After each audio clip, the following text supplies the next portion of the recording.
PM Modi का राजाजी उत्सव कार्यक्रम।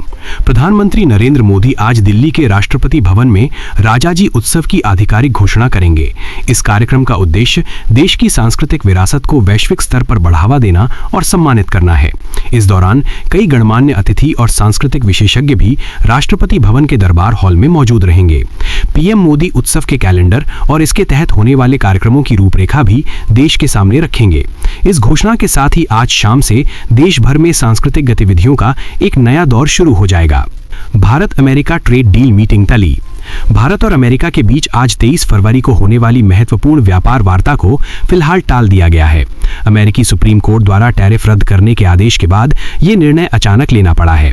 रिपोर्ट्स के मुताबिक अब दोनों देशों के प्रतिनिधि नई तारीखों की घोषणा करने के लिए फिर से संपर्क करेंगे।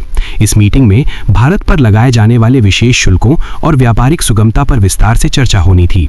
हालांकि डोनाल्ड ट्रंप ने ग्लोबल टैरिफ को खुद ही बढ़ाकर अब 15% करने का फैसला किया है। नमो भारत मेट्रो का उत्तर प्रदेश में उद्घाटन। प्रधानमंत्री ने उत्तर प्रदेश के मेरठ में देश की सबसे तेज नमो भारत मेट्रो ट्रेन को हरी झंडी दिखाई है। अब मेरठ से दिल्ली का सफर जो घंटों का था वो मात्र 55 मिनट की रिकॉर्ड समय सीमा में पूरा होगा। उद्घाटन के दौरान पीएम ने कहा कि ये आधुनिक बुनियादी ढांचा नए भारत की बदलती तस्वीर को दर्शाता है।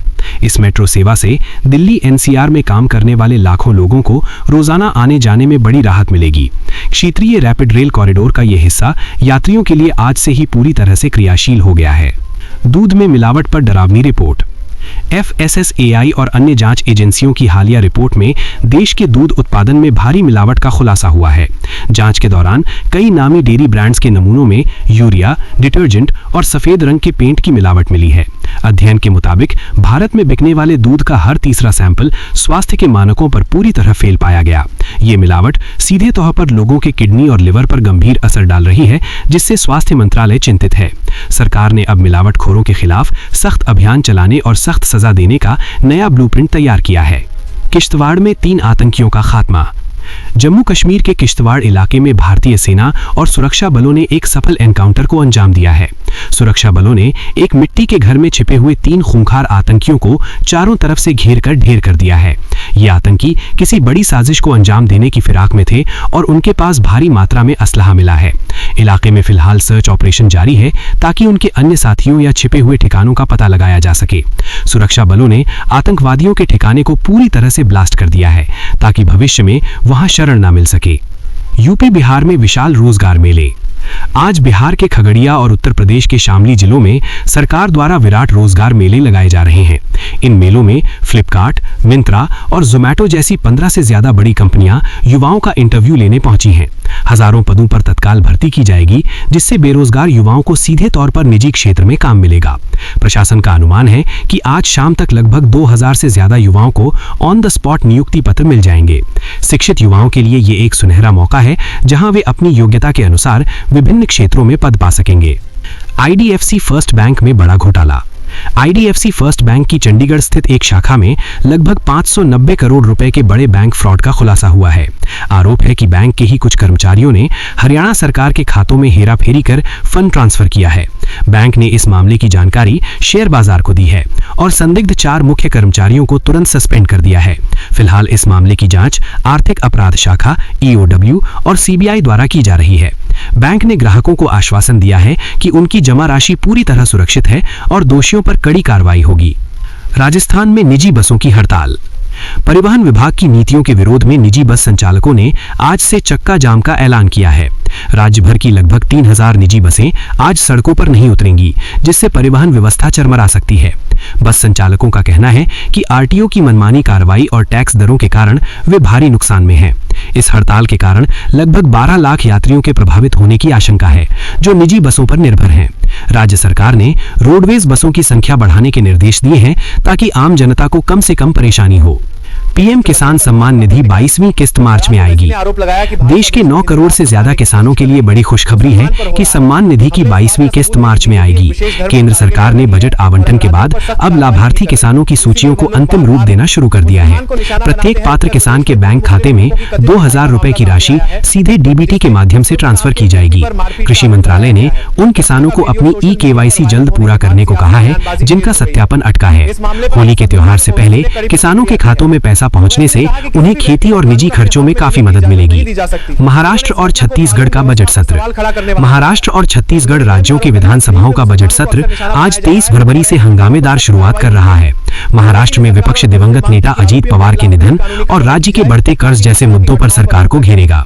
वहीं छत्तीसगढ़ सरकार अपने बजट में किसानों और आदिवासियों के लिए नई कल्याणकारी योजनाओं का ऐलान कर सकती है। दोनों ही राज्यों के बजट सत्र सुरक्षा के कड़े इंतजामों के बीच शुरू हो रहे हैं और विपक्षी दल आक्रामक दिख रहे हैं। सदन की कार्रवाई के दौरान कई महत्वपूर्ण विधेयकों को पारित करने की भी सरकार की पूरी तैयारी है। साइबर क्राइम पर पीएम की चेतावनी। पीएम मोदी ने मन की बात कार्यक्रम में देशवासियों को बढ़ते डिजिटल फ्रॉड और साइबर अपराध से आगाह किया है। उन्होंने सुझाव दिया कि लोगों को अपने डिजिटल खातों के पासवर्ड नियमित रूप से बदलते रहने चाहिए।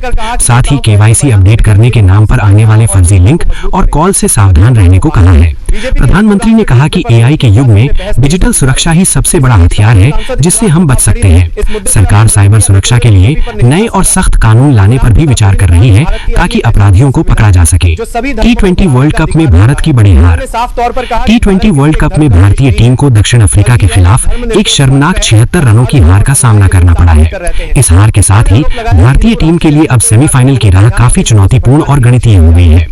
दक्षिण अफ्रीका के गेंदबाजों ने भारतीय बल्लेबाजी की कमर तोड़ दी और पूरी टीम कम स्कोर पर सिमट गई। अब भारत को अगले दोनों मैच हर हाल में बड़े अंतर से जीतने होंगे, तभी सेमीफाइनल की उम्मीदें जिंदा रहेंगी। कप्तान ने मैच के बाद स्वीकार किया कि टीम ने तीनों विभागों बल्लेबाजी, गेंदबाजी और फील्डिंग में निराशाजनक प्रदर्शन किया है। CGHS स्वास्थ्य सुविधा में बड़ा बदलाव। केंद्रीय स्वास्थ्य मंत्रालय ने CGHS लाभार्थियों के लिए फंड की सीमा में ऐतिहासिक बढ़ोतरी की है। अब कैंसर और हृदय रोग जैसी गंभीर बीमारियों के लिए वित्तीय सीमा को 5 लाख से बढ़ाकर 10 लाख कर दिया है। इस फैसले से लाखों केंद्रीय कर्मचारी और पेंशन भोगी बिना आर्थिक तंगी के निजी अस्पतालों में इलाज करा सकेंगे। विभागीय प्रमुखों को अब ज्यादा अधिकार दिए गए हैं ताकि चिकित्सा राशि की मंजूरी में कोई देरी न हो। ये बदलाव स्वास्थ्य सेवाओं को आम जनता और कर्मचारियों के लिए अधिक सुलभ और पारदर्शी बनाने के लिए किया गया है। दिल्ली मेट्रो स्टेशनों के नाम बदले। राजधानी दिल्ली में मुख्यमंत्री रेखा गुप्ता की सरकार ने 7 मेट्रो स्टेशनों के नामों में बदलाव की घोषणा की है। इनमें से 2 स्टेशनों के नाम पूरी तरह बदल दिए गए हैं, जबकि 5 के नामों में कुछ संशोधन किए गए हैं। सरकार का कहना है कि ये बदलाव स्थानीय पहचान और ऐतिहासिक महत्व को ध्यान में रखते हुए किया गया है। यात्रियों की सुविधा के लिए अब मेट्रो के अंदर नई घोषणाएं और नए साइन बोर्ड लगाने का काम शुरू हो गया है। इस फैसले पर राजनीति भी तेज हो गई है, लेकिन सरकार ने इसे जनता की पुरानी मांग करार दिया है। भारत ब्राजील के बीच अहम समझौते। ब्राजील के राष्ट्रपति लूला की भारत यात्रा के दौरान दोनों देशों के बीच कई द्विपक्षीय समझौतों पर हस्ताक्षर हुए हैं। दोनों देशों ने चिकित्सा उत्पाद, फार्मा और डाक सेवाओं में सहयोग बढ़ाने के लिए समझौता ज्ञापन पर मुहर लगाई है। भारत और ब्राजील ने आगामी वर्षों के लिए $30 अरब के व्यापारिक लक्ष्य को हासिल करने का संकल्प लिया है। ब्राजील के राष्ट्रपति ने भारत को ग्लोबल साउथ का एक मजबूत धनतांत्रिक भाई और विश्वसनीय साथी बताया है। इन समझौतों से भारत की दवा कंपनियों को ब्राजील के बड़े बाजार में आसानी से प्रवेश करने का मौका मिलेगा। पंजाब की नई औद्योगिक नीति। पंजाब सरकार ने आज से अपनी नई औद्योगिक नीति जारी कर दी है, जिसका उद्देश्य निवेश को आकर्षित करना है। इस नीति के तहत नए उद्योग लगाने वाले व्यापारियों को बिजली दरों और भूमि आवंटन में बड़ी छूट दी जाएगी। राज्य सरकार का लक्ष्य पंजाब को मैन्युफैक्चरिंग हब बनाना और स्थानीय युवाओं के लिए रोजगार पैदा करना है। उद्योगपतियों को सिंगल विंडो सिस्टम के जरिए अब क्लियरेंस मिलेगी, जिससे लाल फीताशाही पूरी तरह खत्म होगी। मुख्यमंत्री ने दावा किया है कि इस नीति से राज्य की अर्थव्यवस्था में एक नए युग की शुरुआत होगी। कर्नाटक में बच्चों के मोबाइल पर बैन। कर्नाटक सरकार राज्य में 16 साल से कम उम्र के बच्चों के लिए मोबाइल और सोशल मीडिया के उपयोग पर विचार कर रही है। मुख्यमंत्री सिद्धारमैया ने बच्चों में बढ़ती सोशल मीडिया की लत और उसके मानसिक प्रभाव पर गहरी चिंता व्यक्त की है। प्रस्ताव के मुताबिक स्कूलों और सार्वजनिक स्थलों पर बच्चों के मोबाइल इस्तेमाल को प्रतिबंधित किया जा सकता है। सरकार शिक्षाविदों और मनोवैज्ञानिकों के साथ इस विषय पर एक विस्तृत रिपोर्ट तैयार करने के निर्देश दे चुकी है। यदि ये कानून लागू होता है तो कर्नाटक बच्चों के डिजिटल स्वास्थ्य के लिए सख्त कदम उठाने वाला पहला राज्य बनेगा। टोल टैक्स रिफंड का अनूठा मामला। मुंबई पुणे एक्सप्रेसवे पर लगे भीषण जाम के बाद सरकार ने फंसे हुए यात्रियों के लिए एक बड़ा बड़ा फैसला किया है। जाम में 33 घंटे तक फंसे लोगों को उनके द्वारा चुकाया गया टोल टैक्स वापस रिफंड करने की प्रक्रिया शुरू होगी। टैंकर पलटने के कारण लगभग 1 लाख गाड़ियां फंस गई थी, जिससे यात्रियों को भारी मानसिक और शारीरिक कष्ट हुआ। परिवहन विभाग ने लगभग 5 करोड़ रुपए का टोल राजस्व वापस लौटाने की पुष्टि की है, जो एक मिसाल है। फास्टैग के जरिए जिन लोगों ने भुगतान किया था, उन्हें सीधे उनके वॉलेट में पैसा वापस मिल जाएगा। CISF का नया जासूसी नेटवर्क। CISF ने समुद्री तटों और बंदरगाहों की सुरक्षा बढ़ाने के लिए एक अनोखा मछुआरा नेटवर्क तैयार किया है। अब समुद्री किनारों पर रहने वाले मछुआरे खुफिया एजेंसियों के लिए आंख और कान का काम करेंगे। वे किसी भी संदिग्ध नाव, अवैध गतिविधि या तस्करी की सूचना तुरंत संबंधित अधिकारियों को देंगे। मछुआरों को इसके लिए विशेष ट्रेनिंग और संपर्क माध्यम दिए गए हैं, ताकि सूचना का आदान प्रदान तेज हो। तटीय सुरक्षा के इस नए ढांचे से आतंकी घुसपैठ और ड्रग्स तस्करी पर लगाम लगाने में बड़ी मदद मिलेगी। झारखंड में मतदाताओं की संख्या घटी। निर्वाचन आयोग की SIR रिपोर्ट के अनुसार झारखंड में मतदाता सूची से लाखों नाम काट दिए गए हैं। सर्वे प्रक्रिया के बाद लगभग 1 करोड़ 70 लाख मतदाताओं के नाम सूचियों से हटा दिए गए हैं, जो फर्जी या अनुपस्थित थे। हालांकि छत्तीसगढ़ जैसे राज्यों में इस प्रक्रिया के बाद मतदाताओं की संख्या में कुछ बढ़ोतरी भी दर्ज की गई है। आयोग का कहना है कि ये कदम चुनाव प्रक्रिया को पूरी तरह पारदर्शी और सटीक बनाने के लिए किया गया।